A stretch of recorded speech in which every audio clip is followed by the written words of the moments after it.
In reality, an elaborate ongoing hoax. What's up, YouTube? What's up, YouTube? What's up? Coming smack at you, right? The fabric of the country is neo-Nazi. The core of this country is fascism, racism, right? We found this country, but the troglodytes built this country on war, right? The independence war, fighting against the British, fighting against the French, fighting against the American Indian, fighting against the Negro, right?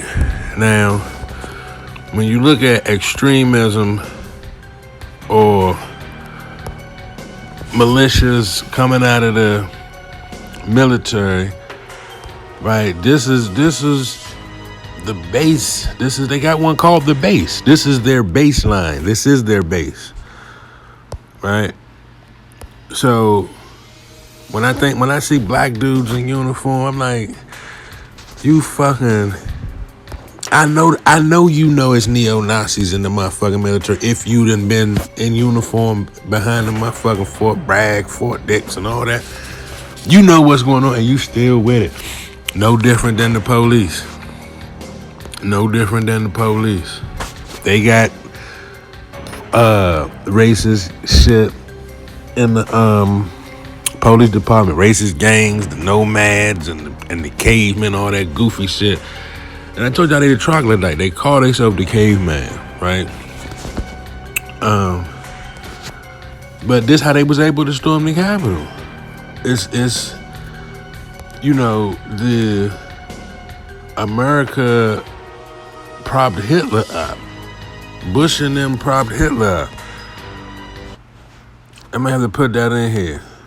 But I'm a put some clips together to show y'all that this shit it's at the core. It's at the fabric and the foundation of this country that the military has a white supremacy problem. Like no duh, from jump. So when you see these domestic terrorist attacks, whether it's a bridge blowing or a federal building blowing or something booming and collapsing, you know, 911 type shit, that shit be inside. That shit be so they can strap up and go to war with somebody. So they'll boom some shit, they'll bomb some shit, they'll blow some shit, right? Flatten some shit, turn that shit to dust so that they could put their shit on and pop that hot shit. Right. So let's put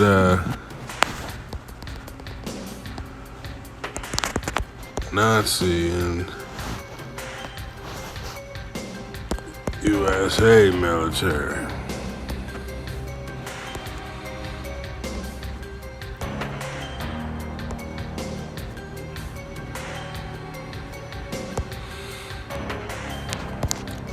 But you know, I'ma just get right to it. I ain't gonna hold y'all for long, but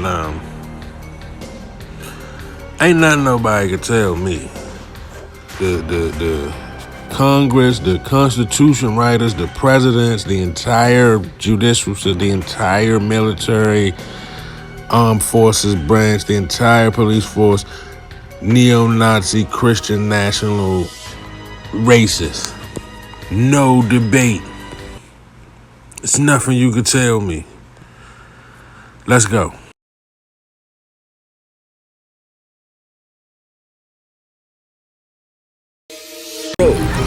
Was packed, so many cars parking on the street. So many cars, that was unusual. Yeah, it's unusual.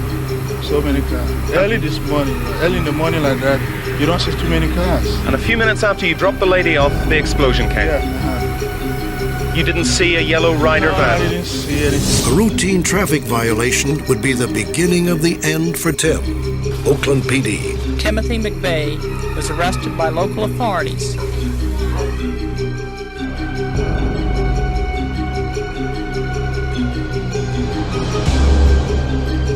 The suspect, Timothy McVeigh, had earlier received training in psychological operations in the Army, which involved mind-bending techniques that many have been adversely affected by.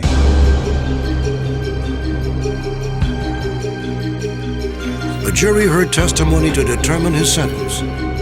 Today, the man who killed those people on schedule, injection, and no member of his family was in attendance. Timothy McVeigh was 33 years old and defiant to the end. Timothy McVeigh was 33 years old. The coroner agreed to no autopsy following Timothy McVeigh's execution, and it was known Timothy McVeigh's hearse was a decoy. So how do you know he's dead? Here is a photograph taken just days before his disappearance. And here is what he might look like today. Enter Special Agent Paul Weisselman. Very little is known of his background, but he was in charge of the staged event in Florida regarding the Orlando nightclub. As we learn more details about those terrifying hours inside Pult's nightclub. Well, they said there's a lot of in the club. That's a crime scene. So it could be hours and hours before we find out. The hospital said that there are some at the hospital that came in and they died. And they're not identifiable yet either. And then there are a few that are condition that aren't identified yet. Christine, I'm so sorry. There is no proof, unless you believe the accounts of those who have reason to lie. Those who possess specific knowledge and insight is truly an unsolved mystery.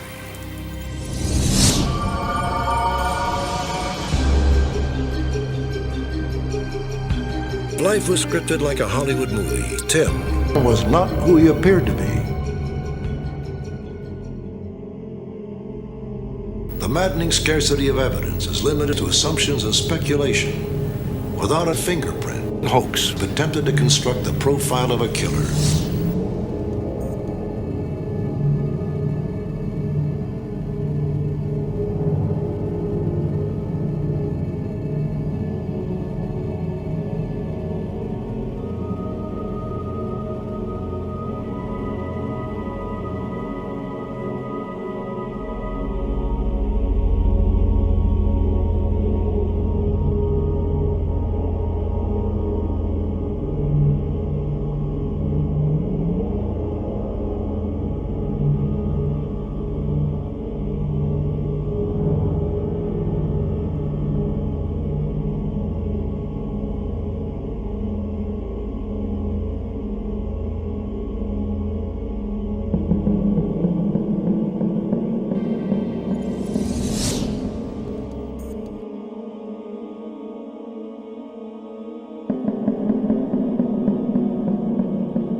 Tim, final hours remain shrouded in mystery. Did he invent a tale of undercover intrigue and then stage a death? It is considered to be their best hope for a positive identification. It is at best a slow, frustrating process. It is easy to feel overwhelmed and frightened. The immediacy of television makes us feel as though every murder, every horror is happening right down the block. In reality, an elaborate, ongoing hoax. Well, even hoaxes are usually based on something. And at the heart of each is a secret, A secret kept hidden by a con game, by a code. Perhaps someone, somewhere can unlock these secrets. Perhaps that someone was watching. Perhaps it's you. After the Oklahoma City bomb, the FBI has released security tape showing the chaos that followed. They don't show the actual outside the Alfred P. Murrah Federal Building. The tapes were obtained by an attorney. Now, some of the images were used as evidence at Timothy McVeigh's trial. These intriguing stories all need one final clue, one final piece of information before they can be solved. Perhaps someone watching tonight can help. Perhaps it's you.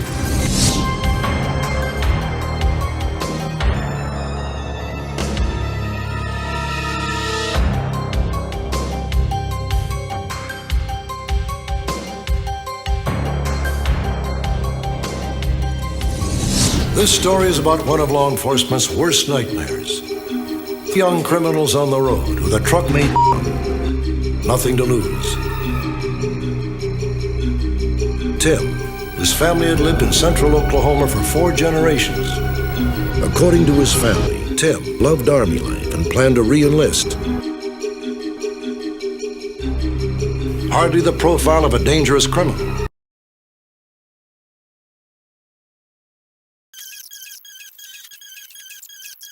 Poignant sight that is. Peel back a layer, though, and a quirky cast of characters emerges. It just kept falling. It was a horrible noise. Horrible noise. What did it sound like? I don't know. I didn't hear I didn't hear a noise. It was horrible noise. What did it sound like? I don't know. I didn't hear I didn't hear a noise. Where I was sitting, it was the only place the floor didn't cave in. I mean, right over here, the floor was gone. So the floor that you were sitting on didn't cave, but all around you it did? No, my little area where I was sitting. But I was on the 7th floor, and then, of course, the 8th floor came down and went through, and then they just kept on going down. Dr. Rick Nelson spent most of yesterday in the rubble, helping to locate survivors. I found myself this morning looking back at things and thinking of things that I didn't really think about during the thing, and tears still come to my eyes. An incredibly tangled web of lies, half-truths, and innuendos. What makes this story even more disturbing, however, is where it all may lead. All my friends are missing. I don't know where any of them are. That's what you're... They're unable to reach these people, or the ones that they have been discovering, excuse me.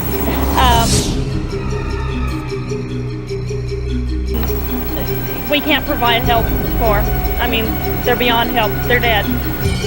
Cunningly conceived and executed without remorse. I just woke up and I was covered with glass. I didn't know what was going on. I just got out.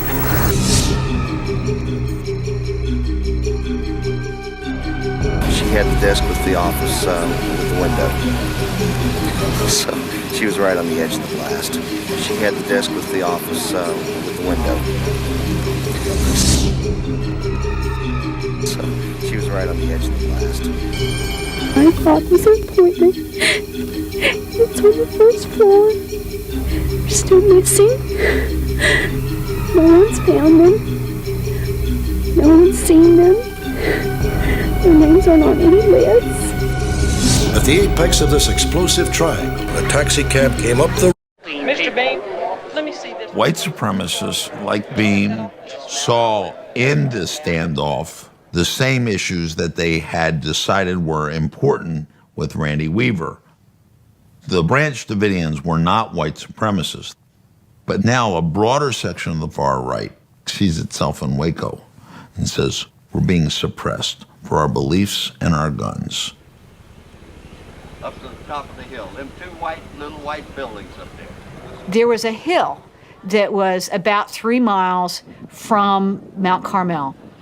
It was on a rise that was high enough that you could just barely see Mount Carmel in the distance. This was as close as members of the public could get to the standoff. You're next! You're next!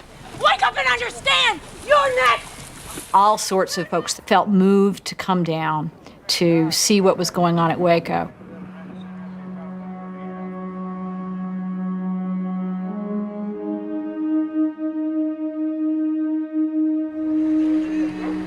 Just arrived today. I guess somebody told me a lot of people would be scared to put something on, like this. Timothy McVeigh had already apparently been very concerned about what had happened at Ruby Ridge. So he came down to Waco and sold bumper stickers with pro-gun, anti-government slogans. He saw the raid as clear evidence of what the government would do to try to confiscate guns and persecute gun owners.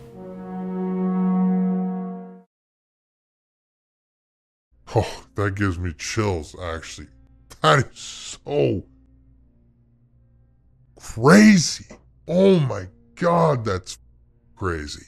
I mean, you can't make this shit up. This guy claims he's basically found the truth behind everything. He's talked to all these people. He's investigated it. He's incredibly paranoid, worried that he's going to die sometime soon. He kind of makes some final preparations. He leaves a VHS tape. He goes to a meeting that he's claiming is with people from the government, and then he's found dead that very day after going to the meeting. Then someone breaks into the person's house where he left the evidence and steals all of it, and it vanishes. Not even to mention, his police reports being gone and his investigative notes that he turned into the police department also being gone. So what had Terry Yeeke discovered? Had his theories been correct? Was he murdered to prevent the truth from being known?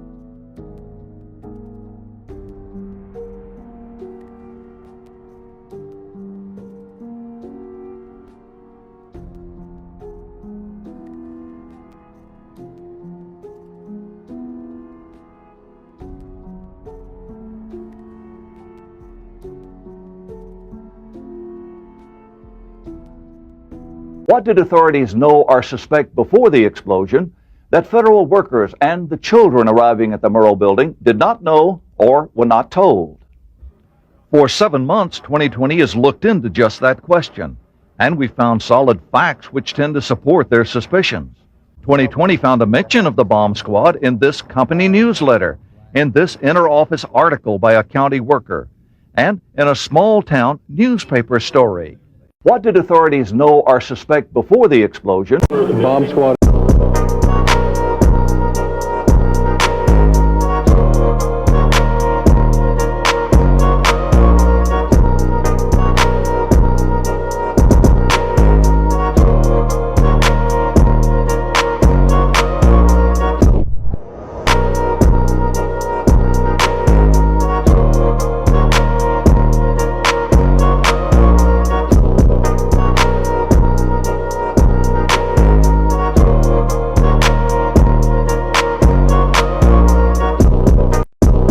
Bomb squad is there, west corner of the Murrow building. Is that correct? Another bomb inside the Murrow. Oklahoma City was attacked in, I believe it was 95.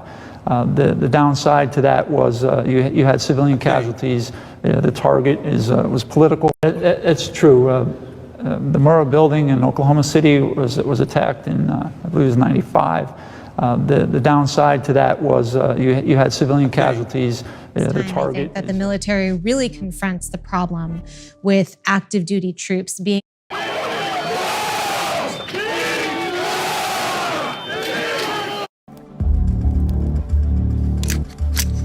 It's January 2020. The presidential election is just months away. It's exactly 352 days until the U.S. Capitol will be stormed. The reality of the stand-down might be less drastic than it appeared. It was a clear acknowledgement that extremism in the ranks was something the Pentagon needed to face. What's maybe less understood by military leadership is that we could be at a uniquely dark moment in the history of this. That's saying something, given that the phenomenon started as far back as the Civil War. Every major American war has been followed by a dramatic surge in extremist activity. Immediately after the Civil War, a band of Confederate veterans formed the first version of the Ku Klux Klan in Tennessee. Confederate war hero Nathan Bedford Forrest led the group and was infamously its first Grand Wizard. By 1915, in the midst of World War I and during the craze for America's first blockbuster action movie, The Birth of a Nation, which portrays the Klan after the Civil War, the second iteration of the Klan comes back, pulling from disillusioned vets returning from Europe. Membership nationwide exceeds 4 million, using a pro-white and explicitly anti-immigration platform, an early version of America First. World War II reignites the Klan again, along with the Civil Rights Movement. A World War II Navy veteran named George Lincoln Rockwell founded the American Nazi Party in 1959. We can have our country once again free. We can have it once again white. In 1963, it was a Marine Corps vet with munitions training who helped bomb the 16th Street Baptist Church in Birmingham, Alabama. So then after all of this, we have the Vietnam War, which really is the first truly modern war in American history. How does it have an effect? So the Vietnam War is hugely important. This is Professor Kathleen Ballou. Nobody knows this history better. She's a renowned expert on the far right and their links to the US military. We're talking about rolling deployments, individual rotations, profound strategies that feature indiscriminate violence, mass killing, and weapons that are incredible leaps forward in their technologies of harm. All of that refracting almost immediately back into the homeland. And we see people in the movement talking about this very directly when they form the White Power movement, talking very directly about an ethical call to, as they say, bring the war home, to inflict that violence on the American population because they feel so betrayed by their experience in Vietnam. What the Vietnam War does is create a shared experience of trauma, disaffection, frustration with society, frustration with the government that can bring together Nazis, Klansmen. This is when people stop wearing the white robes and hoods in many public-facing demonstrations and start wearing camo fatigues, and significantly issue directives for things like veterans, you're allowed to wear your duly earned badges and medals. You're allowed to wear those things while we harass people who are not white in our community. Today's Oath Keepers and Three Percenters are part of a history of paramilitary-style right-wing militias that Ballou says really started in the post-Vietnam era. And one man in North Carolina helped lead the way. Are you willing to defend your homes and your families? Glenn Miller is a longtime white supremacist activist in and around Greensboro, North Carolina. Miller's group changes its name across time. So it begins as the Confederate Knights of the KKK, it becomes the Carolina Knights of the KKK, and finally the White Patriot Party. And it's an early example of people using military formation in Klan activity in this region. So Miller famously outfitted his people in camo fatigues, had them wear their duly authorized military decorations. Miller and the White Patriot Party also used their proximity to Fort Bragg to obtain weapons and explosives from Fort Bragg itself. During this time in the early 1980s, he was involved in obtaining tons, and I mean literal tons, of stolen weapons and munitions from the armory at Fort Bragg. So you literally start seeing guys in this hyper-racist, hyper-extremist organization start stealing weapons from the US military because in part of their access to it. Active duty servicemen stealing weapons and material on a major scale, yes. And this is the first time, I think, that the military really confronts the problem with active duty troops being involved in the white power movement. The Gulf War, we might understand, was an attempt to get America out of the Vietnam syndrome by having a big, successful war quickly that people could sort of use to exercise the demons of Vietnam. It didn't work that well in that way for some of the people who actually did the work of fighting. And one of them was Timothy McVeigh.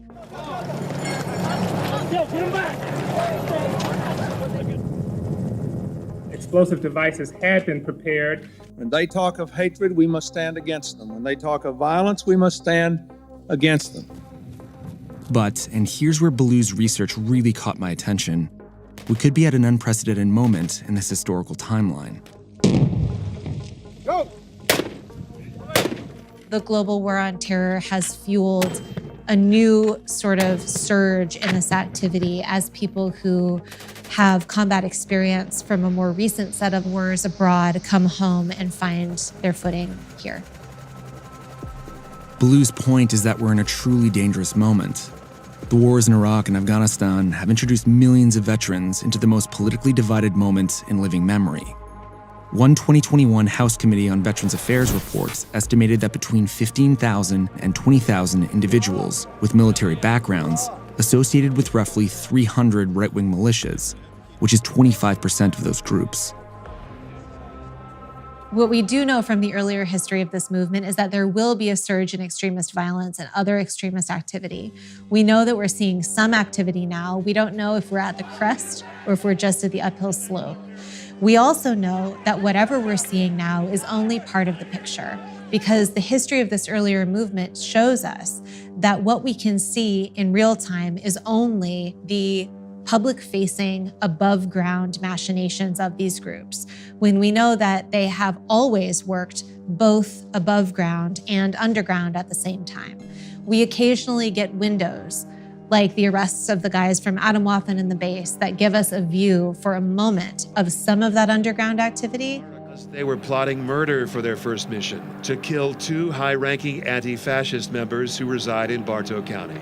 What we're seeing is only a small slice of what we should think is happening. There's never been a momentum stop. There's never been a decisive trial. We're decades, if not generations, into this problem. We have an archive of how it works. We just don't have the real-time information yet to know exactly where we are.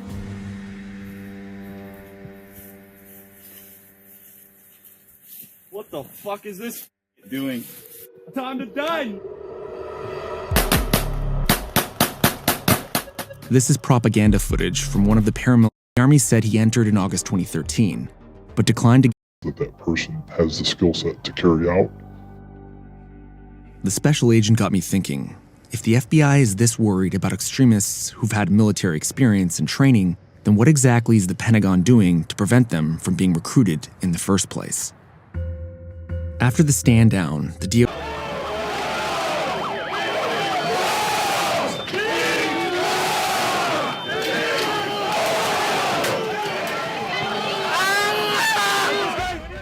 The people who stormed the Capitol on that day demonstrated an understanding of military maneuvering. Militiamen moved in stack-up formations. They hid weapons, used military-styled communications, planned ammo dumps. The scale and coordination was stunning. The fact it happened in full view of the entire country shocked the Department of Defense into action.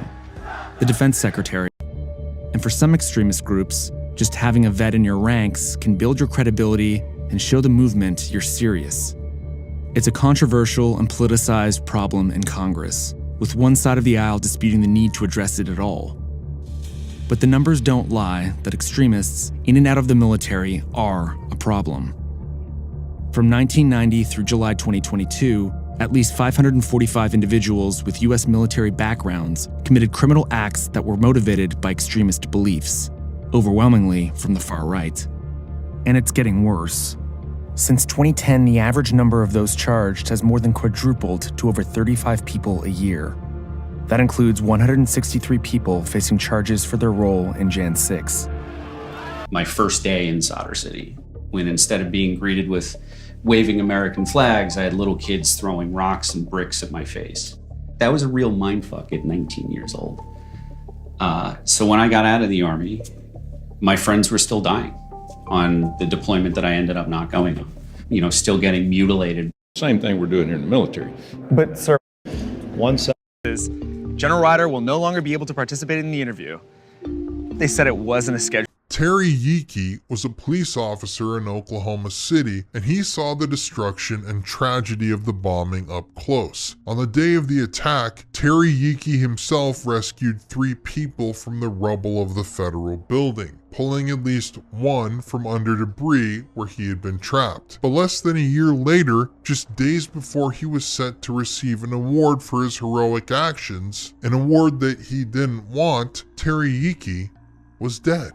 The official ruling was that Terry Yeeke had unalived himself. On the surface, the story is tragic but incredibly believable. You see, Terry Yeeke had witnessed some of the most traumatic events imaginable, and like many of his fellow first responders, he had been forever changed by what he encountered when he arrived on the scene that awful morning in April. And while heartbreaking, self-unaliving doesn't really seem out of the realm of possibility for someone who was haunted by his experiences with a domestic terror attack. But taking a look at Terry Yeeke's death, for even just a little bit, you start to notice that the story goes from tragic to disturbing quite quickly. For starters, Yeeke didn't want that Medal of Valor at all, despite the fact he had clearly earned it through his acts of terrorism. Because in the days and weeks after the bombing, the police officer had become convinced that the public wasn't being told the whole truth about the attack. He was sure that federal officials were working overtime to hide something, to cover up the true story of the bombing. You see, on the day of the bombing, Terry Yeeke injured his back while pulling victim Randy Ledger from the destruction. When his wife Tanya picked him up from the hospital after his treatment, Terry Yeeke was in tears. He told his wife, quote, "Tanya, it's not what they're saying it is. They're not telling the truth. They're lying about what's going on down there." End quote. It's not clear what Yeeke saw that made him suspicious, but some contend that it relates to theories that the government had prior knowledge of the attack and did nothing to stop it. In his 2023 article on Officer Yeeke and the events surrounding his death, CNN journalist Thomas Lake writes, quote, "In the months and years that followed, a stubborn contingent of skeptics pursued other angles to the story. They insisted that government officials were somehow culpable. It was a botched sting operation, they said, or perhaps the government permitted or even orchestrated the bombing for political advantage. The government denied these allegations, of course, and still does. Still, there's something about the case that makes people want to keep investigating. There were multiple reports of prior warnings given to some federal employees, of an unidentified second suspect in the Ryder truck, and of additional explosives that allegedly contributed to the blast. Lake reports that Yeeke believed that some government employees were lying about where they were during the bombing. He was also suspicious about the details of the explosion. According to his sister, LaShawn Hargrove, Terry Yeeke saw signs that the bomb had come from inside of the building, not outside in the truck. Now, admittedly, Yeeke wasn't an explosives expert, and likely he was deeply emotionally affected by his experiences on the day of the attack. But whatever it was that he saw that gave him pause, it troubled him enough that he couldn't let go of it. A few days after the bombing, Yeeke decided that he needed to go back down to the site. There was something he wanted to see. So he and his wife Tonya drove to the federal building. Tonya recalls, quote, "We did go down there, probably between 9:30, 10 o'clock, and he said that we were going to go look underneath where the daycare had been. There was something he wanted to see over there and get a picture, if possible."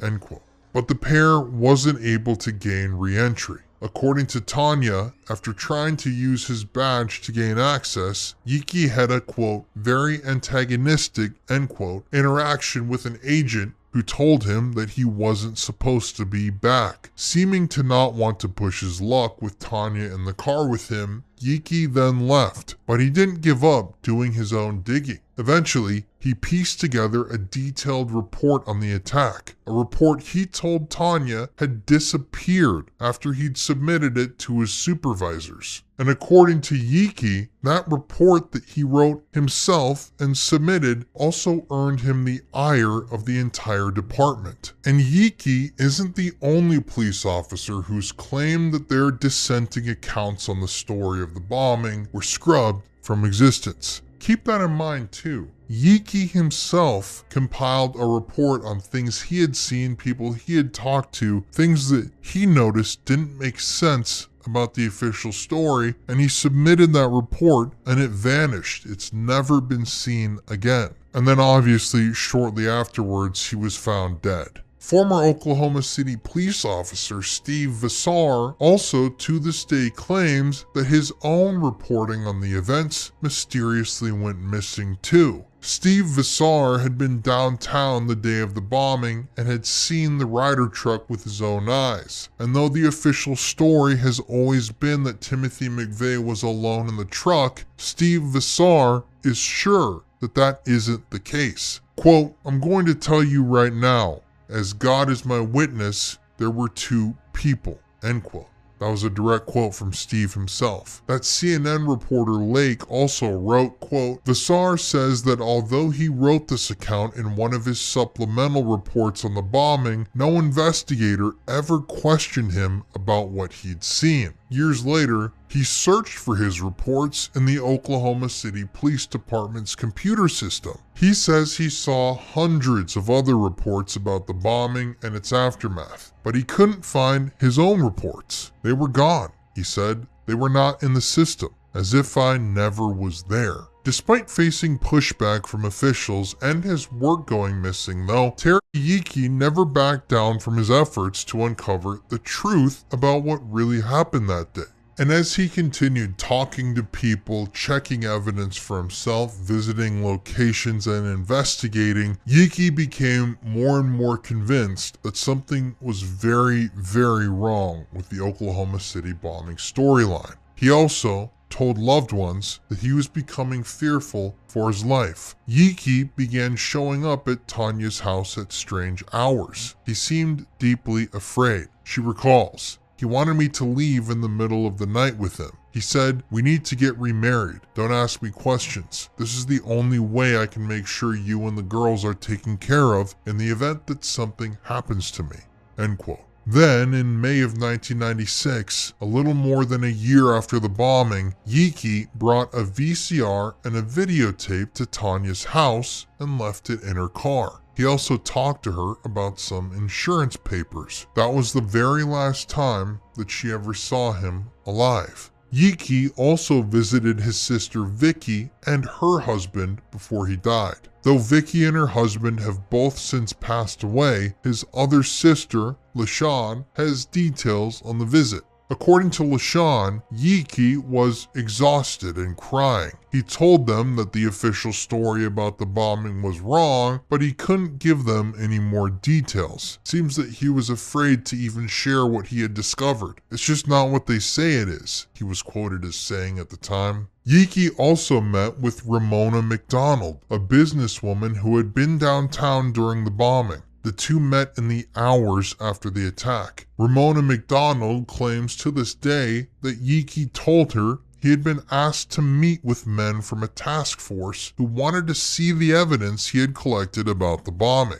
But he wasn't sure whether he should do as they asked or not. Though he thought it could be a dangerous situation, Yiki didn't want to walk away from an opportunity to speak with people who might have taken his evidence seriously. Maybe these men could help him uncover the truth. Maybe they could even help him inform the public. In the end, Ramona McDonald said, Yiki decided to go to that meeting, unarmed. He didn't want them to be able to use his own weapon against him. He left Ramona McDonald's house to go meet the men where they had requested, somewhere near a federal prison in El Reno, Texas. And later that very day, Ramona McDonald learned that Terry Yiki was dead. Yeeki was found roughly 2 miles away from that prison. Lake described the site as, quote, a lonely windswept place with tall grass under a big sky, end quote. It was a place that, according to his sister LaShawn, Yeeki was afraid of. Quote, I remember him at one point in time saying that lots of bad things went on over there. He wouldn't have been caught. Oh, excuse me. I was getting ready to say that he wouldn't have been caught dead there, but I guess he was, end quote. Yeeky's death was ruled a self-unaliving almost immediately, despite extremely strange details existing about the scene and his body never being autopsied. His injuries were incredibly odd. His neck and wrists had been, and he had been shot in the head. And according to Tanya, sources within law enforcement told her that Yeeki had bruises and rope burns on his ankles and wrists, evidence that he had been bound before his death. There was also dirt and grass in his wounds, as if he had been forced to the ground. When LaShawn heard about the condition of Yeeky's body, she told their mother, quote, Mama, they him, end quote. The scene of Yeeky's death didn't seem to make sense either. Though there was a large amount of blood in his car, his body was found half a mile away from his vehicle. Lake sums up the incongruities by saying, quote, if the prevailing narrative is correct, Yeeky arms and neck with blades heavily in his car and then walked or ran about half a mile into either a field or a grove of trees where he to death. Following her ex-husband's death, Tanya was absolutely positive that someone had broken into her home and burglarized it. The VCR and tape that Yeeki had left her were gone. She hadn't been able to view the tape yet and didn't know what was on it. Taking all together, Yeeky's comments about the truth being hidden, his paranoia, the strange circumstances of his death, the meeting with individuals from a task force, and the evidence disappearing from Tanya's house, all that's disturbing. I mean, you can't make this shit up. This guy claims he's basically found the truth behind everything. He's talked to all these people. He's investigated it. He's incredibly paranoid, worried that he's going to die sometime soon. He kind of makes some final preparations. He leaves a VHS tape. He goes to a meeting that he's claiming is with people from the government, and then he's found dead that very day after going to the meeting. Then someone breaks into the person's house where he left the evidence and steals all of it, and it vanishes. Not even to mention, his police reports being gone and his investigative notes that he turned into the police department also being gone. So what had Terry Yeeki discovered? Had his theories been correct? Was he murdered to prevent the truth from being known?